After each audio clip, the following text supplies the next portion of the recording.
The 2023 Philadelphia Eagles, I think they're dead in the water. 27-10 the final score. The New York Giants take it. This is the postgame show. Locked On Eagles coming your way. You are Locked On Eagles, your daily Philadelphia Eagles podcast. Part of the Locked On Podcast Network, your team every day.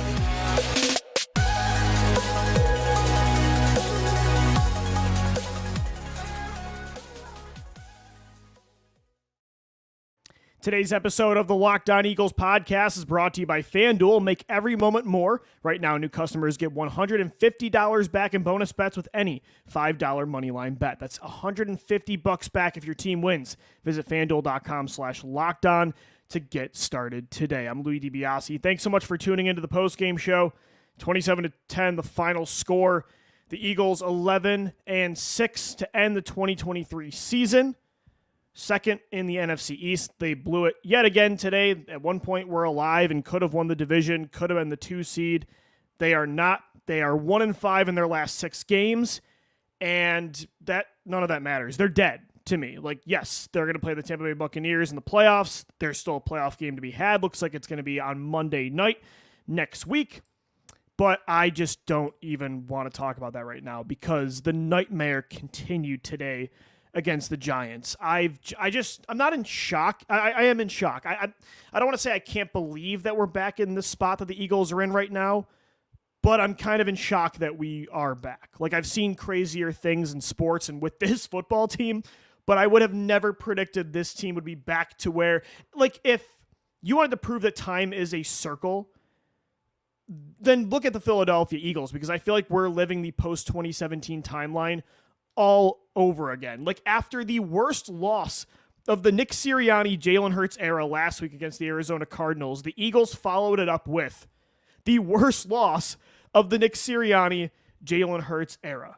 Again, it really does feel like post-2017 all over again, but honestly, this collapse is worse because the 2018 Eagles, like, you go back to the year right after the Super Bowl to go in the exact order, the correct timeline order, that team was not 10-1. And that team, Doug Peterson's team, did not have the kind of talent that Nick Sirianni has on his offense right now. The coordinator issue, yes, it's the same. The issue with Howie Roseman not being able to replace players after a Super Bowl run, that is exactly the same. But those were the issues still this year when the Eagles were 10-1. This team quit. This team, it feels like their best players. That's the problem, is it wasn't just the bad players, like, they were still bad after 10-1. The coordinators were still the coordinators. The issues were the same all year. But Nick Sirianni, I think, lost his team this year because they still have stars on both sides of the ball at very important positions that got them to a 10-1 record, and they collapsed. At least those teams with Doug Peterson, again, you knew there was a decline. Like, they were regressing more and more year by year, slowly but surely. After 2017 and then 2020, they fell on their face. But at least, like, when you look at the 2018 season, the 2019 season, at least they got better as the year went on. At least they overcame adversity. I thought that was what this team was built on when you look at all these players and coaches and their track record, their history of overcoming. But they've gotten worse and worse. I can't believe that we're here to answer a 1-4 stretch, right? This team is 1-4 in their last 5 games. Still heading into this game with some glimmer of hope to be the 2 seed, host a home playoff game, and win the division against a team that, in the New York Giants, that are dead in the water, that has very little talent on both sides of the ball, that's on their 3rd quarterback. By the way, both Tommy DeVito and Tyrod Taylor played in this football game, and you get blown out. Blown out, a 24-0 deficit in the first half. Even for the issues they have, and they have a lot of them on the coaching staff, in the front office, on the roster. Even with all those issues, this is inexcusable what this team has done these last 6 games. Because, again, those problems, yes, they weren't as extreme. It didn't, everything didn't compound the way it has lately in those first 11 weeks. But the issues were still the issues. And you were 10-1. This is one of the biggest collapses you can see from what was supposed to be a perennial Super Bowl contender. Like, they were a good team with holes, right? That's what we always said through the first 11 games. Like, they are still a team. Like, yes, they're not perfect like the 2022 Eagles. They get in their own way. They make a lot of mistakes. They have bigger roster problems. They have more coaching problems than last year. But it was still a really, really good football team that beat really good teams, and they had elite players playing elite football at very important spots that overcame.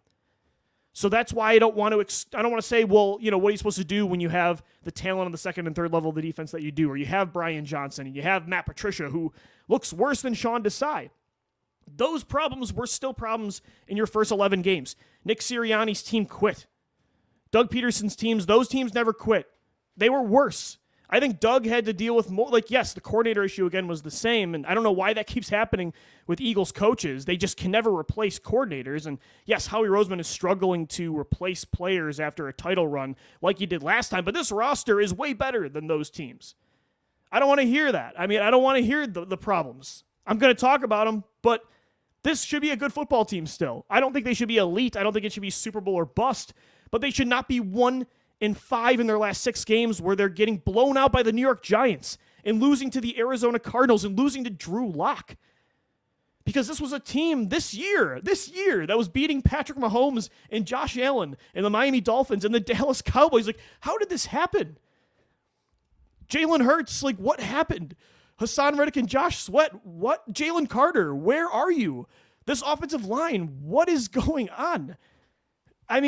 This is just not a good football team right now. It's not. They have the same issues every single week, and they do not correct them. That is a bad football team. And I think they're dead. I don't think they're getting out of the first round. Yes, I laid out the ideal path for them this week. I was trying to be positive and talk about how they can still go on a run. And even as the 5 seed, you're still going to go to the NFC South winner, and that's not a good football team. This isn't a good football team. I think Baker Mayfield and the Tampa Bay Buccaneers right now would put up 30 points at least on this defense. I don't know if they're getting out of the first round. There's no way they're getting out of the second. They're not beating the 49ers. They're not beating the Cowboys. They're not beating the Lions. I don't know if they can beat Tampa Bay right now. And I cannot believe that this year, if you could go back just 2 months ago and you told that version of us that this is what we'd be talking about, and we don't believe that you can go on the road and beat Baker Mayfield and Tampa Bay. That's genuinely how I feel right now. I do not think they're winning next week, because look at what Tyrod Taylor did to that defense today. Again, I just can't believe it. I can, because again, I've seen so many crazy things with this football team and with sports, but it's insane that we're back in this kind of position, to the point where I could not believe I was sitting in that chair today watching that football game and asking the question about Nick Sirianni. Should this still be their coach next year? Again, even without winning the division, zoomed out, he makes the playoffs in all 3 years, makes a Super Bowl in year 2. This year they're going back to the playoffs. When you actually look at how this season transpired, I don't know. I've never seen a collapse like this. If you could justify firing Doug Peterson after 2020, I think you could make the case that this is worse. And yes, they've won 11 games. This isn't a 4-win season like Doug had in 2020, but this is one of the biggest collapses I've seen. And with Doug, I don't even think I trusted Doug after 2020 more than I trust Nick Sirianni right now. Honestly, because I think Doug had to deal with a lot more than Nick. And I think a lot of what Nick's dealing with, a lot of that is self-inflicted. With Doug, a lot of it sure was the same. He could not, like Nick, he could not get the coordinator position right, but his roster was way worse. Way worse. And he was not 10-1 to start and then tank a season. This is a historic collapse. And they just look like they have no fight left in them. And maybe that turns around next week. Again, I've seen crazier things. I've seen dead Eagles teams come back. But this team's dead right now. Dead. I cannot believe the effort and how badly they played today. Just unbelievable. 27-10, the final score. It was just the same problems over and over. And yay, aren't you excited? We're going to talk about those same problems coming up next, right here on the Locked On Eagles podcast. Today's episode of the Locked On Eagles podcast is brought to you by LinkedIn Jobs. At the start of the new year, every small business owner is asking themselves the same questions.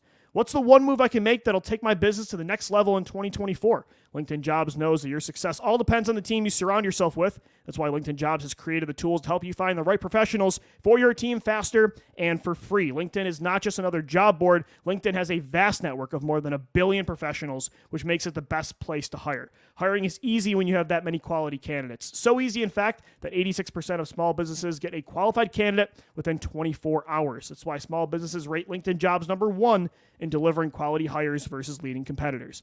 LinkedIn also knows that small businesses are wearing so many hats and might not have time or resources to hire. Thankfully, with LinkedIn, the process is intuitive, quick, and easy. So post your job for free at linkedin.com/LockedOnNFL. That's linkedin.com/LockedOnNFL to post your job for free. Terms and conditions do apply.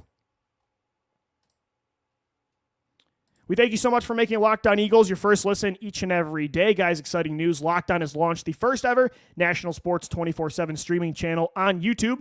Locked On Sports Today is here for you 24/7, covering the top sports stories of the day with the local experts of Locked On, plus our national shows covering every league. Go to Locked On Sports Today on YouTube and subscribe to the first ever national sports 24/7 streaming channel. 27-10 the final score. The Eagles finish off the 2023 season with a nightmare scenario, finishing the year, their final 6 games, 1-5. They were 10-1. Sure, they had issues that they still have, but they were comfortable in the 1 seed. Jalen Hurts was playing great. He was an MVP favorite. The pass rush was still great. A.J. Brown and Devontae Smith were great. The offensive line was great. There is nothing great about this football team right now. It's not just a good football team that's struggling. This is now, and it shouldn't be considering some of the players they have, but this is a bad football team. This is a team that does not deserve to be, I don't even think, in the playoffs. Like, they are not a playoff team right now the way they're playing. Again, they were 1-5 in their last 6. They didn't just lose to the Giants. Like last week, they lost to the Arizona Cardinals in a close game, which is still inexcusable, the way they were leading, and it's a bottom 3 team in the league. But this game, it wasn't even close from the start. You got your doors blown off by a dead team. You're the dead team now. The Eagles are dead. I mean, like, yes, they still could win a playoff game next week, which is insane. I have no faith in that right now. This team looks like they quit, and that just, again, is so surprising to me. When you look at their makeup of the last 3 years and the players, their track record, the character, and what I thought this coaching staff was about, and I don't know. It's just, again, when the same problems happen over and over again, that's the recipe of a bad football team, and that's bad coaching, especially when good players and good units are making the same mistakes over and over. Like, it's on the players, too. You cannot excuse A.J. Brown for putting the football on the ground today, right? You cannot excuse Jalen Hurts and some of his fumbles this year, the penalties that, put you in a 3rd and 15 today. When you don't have A.J. Brown after that injury, Devontae Smith, you got to throw to Julio Jones and Quez Watkins. You're already behind the 8 ball with bad play calling.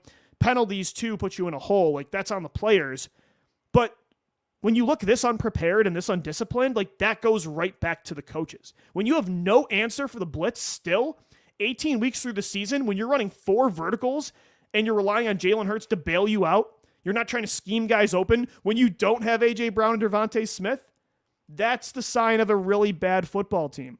When you look on defense, Matt Patricia is desperate. And again, a lot of that is the personnel right now just sucks on the 2nd and 3rd level. But they have no plan. They're just throwing desperation heaves, blitzes that don't make any sense with soft coverage, a wide open middle of the football field. This coaching staff, it's so bad. And the turnovers, they did not go away today. The penalties didn't. Again, it just feels so uncharacteristic over 3 years, but this is who they've been all year this year. Like, this is who they are character-wise. They've been an undisciplined football team since August when you heard rumblings from reporters that, hey, this team has been sloppy in practice. Nick Sirianni has not been happy about it. This is who they've been. Like, they showed you early on that this is who they were, and they were able to overcome it a lot this year because of the elite talent they had, but that elite talent, I don't know if they quit, if they're dead tired, the confidence is shot, but they're no longer able to carry this football team, and they're losing every game as a result. They're losing every game as a result, and that goes, to me, right back to the head coach. And the defense looks worse than they have in a very long time. Like, this is 2020 bad. This is 2015 bad. It's really bad. Howie Roseman, he's got his work cut out for him this offseason. Like, he should not get off the hook. This is what Howie does, it feels like, after a title run. He just does not know how to sustain a roster. And yes, it gets a lot tougher when you pay a quarterback, right? When you lose free agents like Javon Hargrave. You're not going to be able to keep everybody. That's the reality. You can talk about how he maybe should have kept this guy versus this guy, but ultimately you're going to have to replace those players too, and that's not what he's good at. Howie is a builder. He is very good at taking a bad team and getting them back to a certain floor, and not even just a certain floor, but a Super Bowl ceiling. Like, he's done it multiple times. But when it comes down to this Eagles team wanting them to compete for championships year in and year out, like the new standard that Doug Peterson talked about all the way back in 2017 and what we thought the standard was going to be this time around. Like, this is the time, even more like, after 2017, we had hoped they would compete for championships, but you could see they were an older roster and there were reasons they might not be a Super Bowl team every single year. After 2022, this was like when I was like, okay, they should be great for 5 to 10 years where they're constantly competing for Super Bowls. This is when that sustainability will come. And after 1 year, it feels like, again, not that last year was a mirage, but this is just the Eagles cycle. Again, it just feels like we're in a time loop. Like, it feels like we're going through the post-2017 era all over again. And it's just a lot of the same problems, but it's more frustrating now because this team is better than those teams. This team has too much talent. This team was 10-1. And you're now losing, you're down 24-0 to Tyrod Taylor and nobody. That's not a good football team. That had nothing to play for. And just, I can't believe this team's going to be in the playoffs next week. This has been the weirdest year because even again in 2018, 2019, we've seen some Jekyll and Hyde seasons from this football team. But again, you could see things slowly building those years, right? This was just a complete collapse. Like, after that Bills win, again, yes, they were struggling in those games. A lot of deficits they had to overcome. But to predict this kind of collapse, it's insane. I don't even know where to go from here. I mean, they have a lot of work this offseason to do that I did not think they'd have to do. But before that, they do have a playoff game.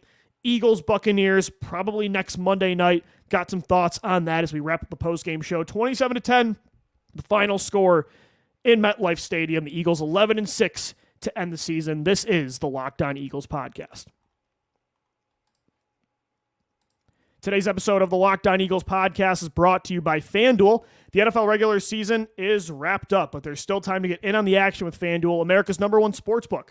Right now, new customers get $150 back in bonus bets guaranteed when you place a $5 bet. That's $150 back in bonus bets, win or lose. The app is so easy to use, too. There's so many different ways to bet, like live same-game parlays. Find bets in the new Explore tab. Make a parlay in the Parlay Hub, the best way to find popular parlays, all that and more. So visit FanDuel.com/lockedon and make your first bet a layup. FanDuel, the official partner of the NFL.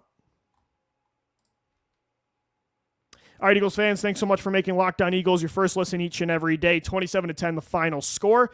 The Eagles finished the 2023 season 11-6, second place in the NFC East. They're the 5 seed. They are heading to Tampa Bay next week to take on the NFC South champions, the Tampa Bay Buccaneers, led by Baker Mayfield and Mike Evans, and a team that I think is going to score a lot of points on this football team, because guess why? Every team scores a lot of points on this football team.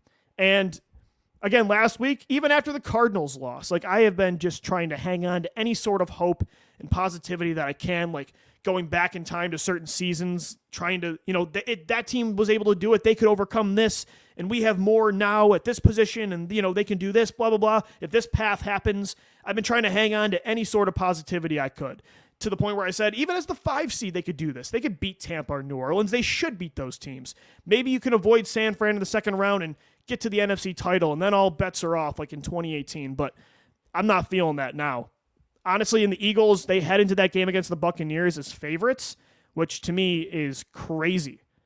I don't want to say I don't believe they can win that football game, because again, when you have that's the thing, is like, when you have Jalen Hurts still, when you have the talent they do, I don't want to say, like, you should not say losing to or beating Tampa Bay would be virtually impossible.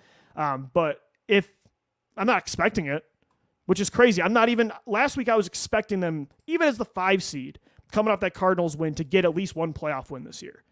Now, like, my expectations have slowly gone from Super Bowl or bust to, okay, maybe not Super Bowl or bust, but they should at least be in the NFC Championship. So, right? Like, it should still be them in San Francisco. They're still better than Dallas. And then after the Dallas game, I'm like, okay, they should at least win a playoff game, right? They should still be a top 3 team that should be up there to make the NFC title. Like, the NFC title still, there's a pretty good chance. And then last week I was saying there's still, maybe the NFC title now is a pipe dream as the 5 seed, but they should still get at least one playoff win.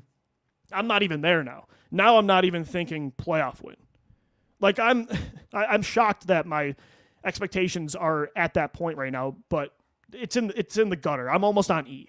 Again, the only thing that gives me hope is that this team at one point this year was 9 games over 500. And this is not the 2020 Eagles where you just do not have the players that can do it. Like, you have better players than the Tampa Bay Buccaneers. To me, even with the problems the Eagles have, this is still a more talented, better put-together roster than Tampa Bay. And again, as Eagles fans, we've seen some chaotic seasons turn for better or for worse dramatically. We literally saw it this year. The opposite, for the most part, of what we're used to. Normally it flips the other way. But again, we've seen crazier things. I've been saying that for weeks. And we keep getting the same results over and over again. The same turnovers, the same penalties, the same awful play calling, very little logic to the decisions being made on either side of the ball, the in-game management, the lack of talent on the second and third level of the defense. It's the same thing over and over again. So for me to keep trying to create paths for this football team feels redundant. It feels unnecessary because they're not correcting anything. They're not correct. Like, even to keep saying they have this talent, it clearly doesn't matter because they have all this talent and they can still lose to the Giants. They can still lose to the Arizona Cardinals. They can still lose to Drew Lock. It doesn't matter. So they can still do it. I just can't imagine suddenly after 7 weeks of this, and not just 7 weeks, they haven't corrected these problems all year. They were able to overcome it early in the season, but these have been the same problems over and over again. For me to bank on or to predict or try to sell you on this team in just 7 days, turning that all around and just suddenly hitting some sort of switch, that feels like, I know it's the playoffs and the 2017 Eagles were able to do that. At the end of the year, the 2018 Eagles were able to do that. Same with 2019, which felt virtually impossible. Like, again, we've seen it happen before, but for me to predict that or expect it or even hope at this point just feels, I don't know. After this game, again, against Arizona, I was still trying to muster up that kind of hope and try to talk about that to you on the show. But after this game, it's like, that just feels pointless to me. Maybe my mind will change on tomorrow's show, or maybe by Thursday or Friday, I can, find those playoff juices again. And I don't know though. I mean, this game is not going to leave my brain. I can't believe how bad they looked today. They got destroyed by a garbage football team. People are talking about now, for a playoff team, they're talking about not the game, not the Eagles-Buccaneers game. They're talking about firing Nick Sirianni. And there's been years where I'm like, typical, sports fans that are upset in the moment on Twitter, like, fired this guy, trade this guy, bench him, cut him. And I don't like to be that reactionary. But right now, I get it. And I can't believe it, but I'm not saying they're going to fire Nick Sirianni next year. I'm not even saying they should yet. I don't really know how I feel about that situation yet. I'm still, an hour removed from the end of that game. But the fact that in my head at all, I don't think it's crazy, and it's a rational discussion to be having right now, it's something you should be talking about, is crazy to me. For a guy that has made the playoffs in all 3 years he's been the Eagles head coach, that has a winning record, that was in the Super Bowl last year, that was 10-1 this year, the fact that we're talking about this again is crazy. I mean, there's never a dull moment being an Eagles fan, and I'll tell you what, this has got to be the most fun team to cover. Just when you think, it's such a unique story, being... the chaos and being unpredictable is predictable for this football team. And that's where we're at. So I guess we should just expect this. Maybe that's why we should expect a win next week. Maybe this is the year they go all the way. I mean, I don't know. My head is spinning after that football game. 27-10, the final score. Let me know what you think. Hit me up. Let's talk at Locked On Birds, at DiBiase, LOE. Be back on the show tomorrow as well. Gino, thank God he had the day off for his mental health. running the CGS All-Star game down in Dallas with all those guys down there. He's already onto draft mode, and honestly, I think you should be too, because this roster needs a lot in the 2024 NFL Draft. 27-10 again, the final score. The Eagles end the season 11-6 next week. Playoff time, the wild card round. They head back to Tampa Bay for the second time in 3 years in the postseason. That game likely going to be on Monday Night Football, but we'll get the official word on that later on this week on the Locked On Eagles podcast. Thanks again for making us your first listen each and every day. Thanks so much for tuning in. As always, thank you for downloading. Thank you for watching and listening. And let's go Birds, I guess. I don't know. Have a good day, everybody.